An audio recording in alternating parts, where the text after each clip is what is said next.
Bonsoir à tous, à la une de ce journal du mercredi 12 octobre, alors que la saison vient de commencer, zoom sur la chasse accompagnée. Pour ceux qui veulent suivre une partie de chasse sans passer le permis, la fédération propose des formations pour une durée d'1 an.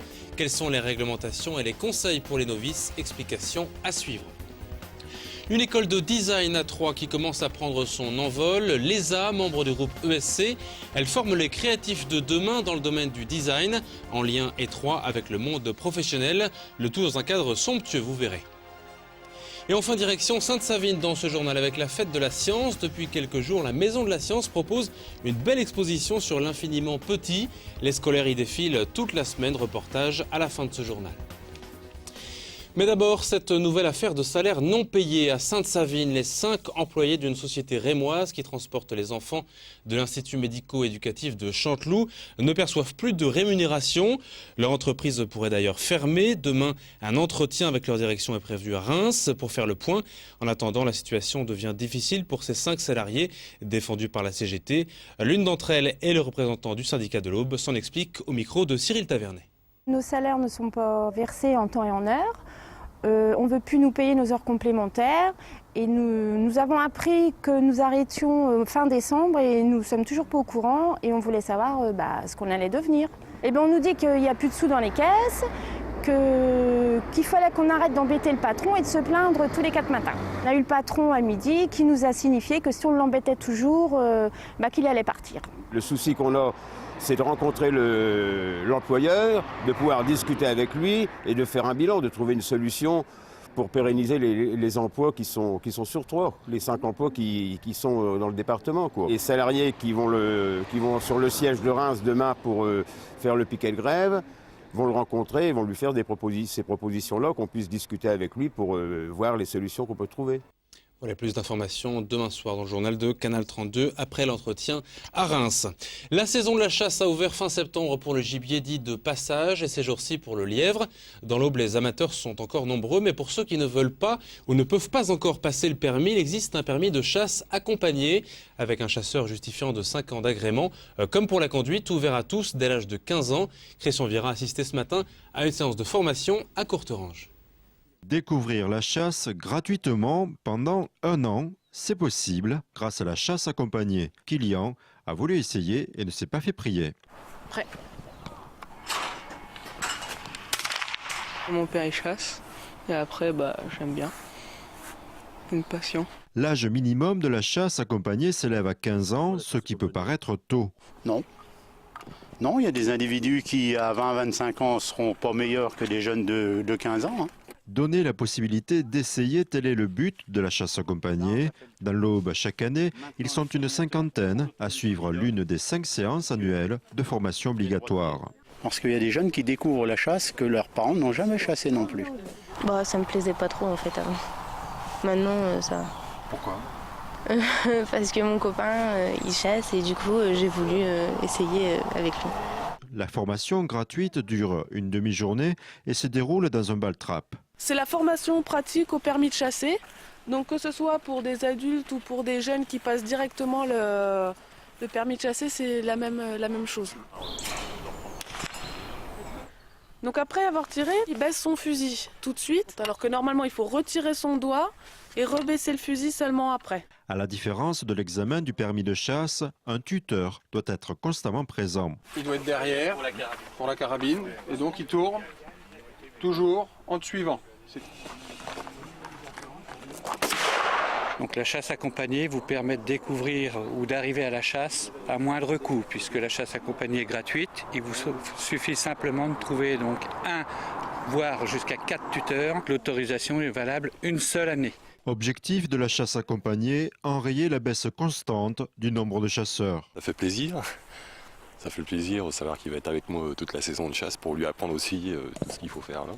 C'est le rendez-vous quotidien du dimanche, de se retrouver tous ensemble.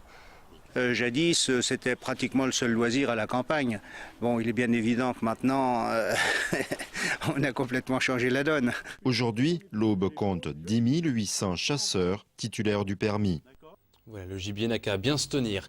Les futurs directeurs artistiques, graphistes, illustrateurs ou web designers sont peut-être actuellement en formation dans l'Aube, dans une école qui commence à se faire un nom dans le milieu.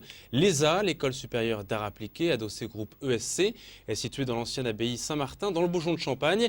Grâce au lien continu avec le monde professionnel, certains élèves ont déjà réussi à proposer leur talent à des marques prestigieuses. Reportage Annabelle Millet. C'est dans une abbaye du XVIe siècle restaurée que les 160 étudiants de l'école supérieure de design de Troyes peuvent faire leur gamme 5 ans durant. Ceci n'est pas une école d'art.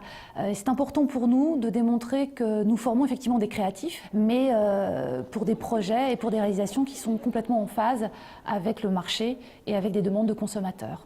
On est vraiment dans du design, dans de l'art appliqué à l'industrie. Les étudiants doivent d'ailleurs s'immerger de 6 à 18 mois morcelés dans le monde de l'entreprise. Ainsi, des élèves ont aménagé un espace social à Paris, le Salon international de l'alimentaire.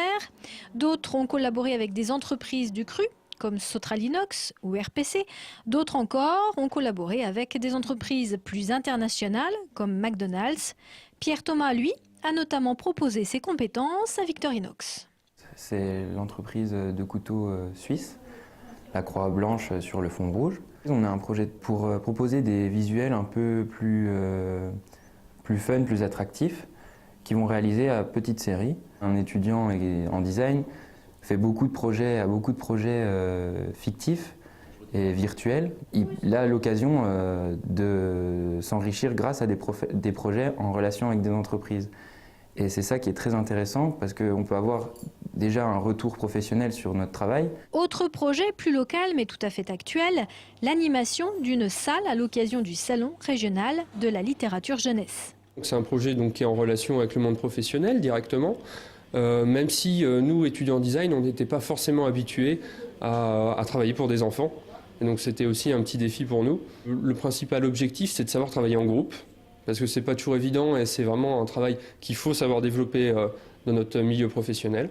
Tous les projets menés constituent un book propre à chaque étudiant qui joue comme une carte de visite et fait de lui un ambassadeur du design. Ce qui fait la particularité de l'école, c'est ces projets pédagogiques, c'est ces mises en situation professionnelle des étudiants dès la 2e année. C'est 1 an et demi de stage quand on fait le cursus complet. C'est montrer que ces étudiants ne sont pas uniquement des créatifs, mais des gens qui ont une vraie connaissance du monde de l'entreprise, une vraie connaissance du monde économique et qui sont capables ensuite de pouvoir intégrer ces entreprises ou ces agences avec une vraie valeur ajoutée. Design communication, design espace ou design produit, l'ESA de Troyes propose 3 spécialisations à tout bachelier qui naturellement réussit le concours d'entrée. On en parlait justement dans ce reportage, l'événement est en préparation d'une année sur l'autre. Le Salon régional du livre jeunesse fête demain son premier quart de siècle, 25 ans plutôt, à l'espace Argent sur le thème de l'aventure. Ce salon met à l'honneur les auteurs et les illustrateurs de la jeunesse, régionaux, nationaux ou encore internationaux. À la veille de l'ouverture, vous le voyez, c'est l'heure du placement des livres et autres bandes dessinées dans cet espace transformé en bibliothèque géante pour les professionnels. La tâche est ardue, la logistique de l'événement est impressionnante, vous le voyez. Les libraires sont à pied d'œuvre, à l'exemple de cette libraire troyenne rencontrée par Annabelle Millet ce matin. Il faut déjà tout déballer, tout mettre plus ou moins par éditeur, par collection.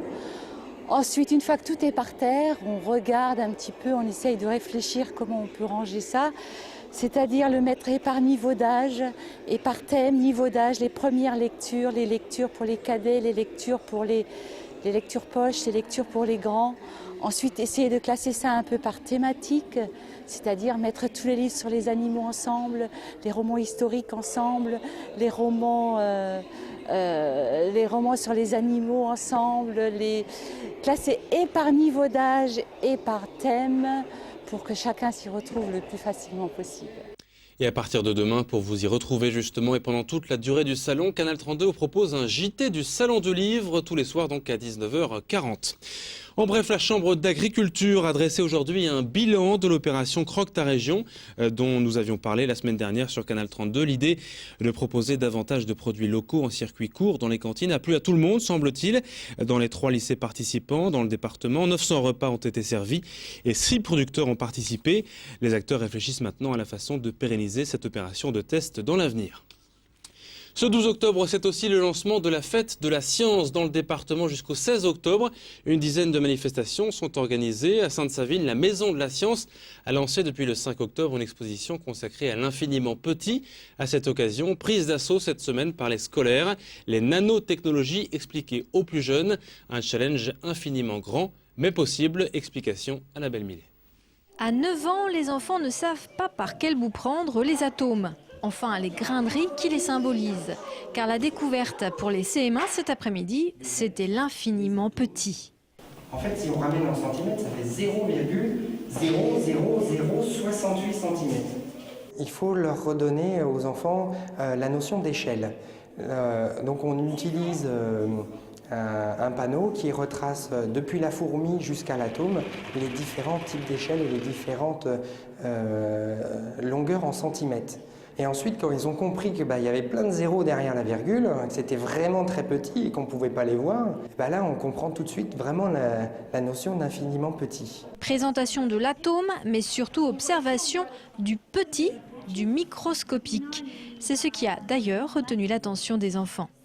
J'ai découvert dans les microscopes des têtes d'abeilles, des tiges de chêne et une plume. Et c'était très intéressant. J'ai vu des fleurs, le milieu des fleurs, avec un microscope. L'exposition est parsemée de petits ateliers qui rendent plus concret l'atome et l'infiniment petit. Les grandes box, c'est trop difficile. Enfin, quand on a l'habitude, c'est facile après, mais quand même pour un essai, j'ai réussi à en empiler 3 et après ça a glissé, du coup j'ai laissé ma place à Anouk. Nanocomposants, nanotechnologie, les termes ont pu paraître barbares pour les enfants. Néanmoins, ils ont compris que l'échelle des grandeurs était plus longue qu'ils ne le pensaient. Et c'est une information qu'ils ne sont pas prêts d'oublier. En voyant cette exposition, ça donne envie de pouvoir construire les différents objets du futur. Et si on peut donner le goût des sciences au travers de cette exposition-là et de se projeter aussi dans l'imaginaire, c'est vraiment un pari gagné. L'exposition sur l'infiniment petit de la Maison de la Science, si elle n'a pu susciter des vocations scientifiques, elle aura sûrement eu pour effet de voir de nombreux microscopes sur les listes du Père Noël cette année. Et vous retrouverez l'ensemble des manifestations auboises prévues pour la Fête de la Science sur Internet, un site dédié, fêtedelascience.fr. C'est tout simple. Et c'est la fin de ce journal, à suivre sur Canal 32, la couleur du ciel. Pour demain, ce sera Damien Ardois à nouveau pour le JT. Et très belle soirée à tous, à bientôt.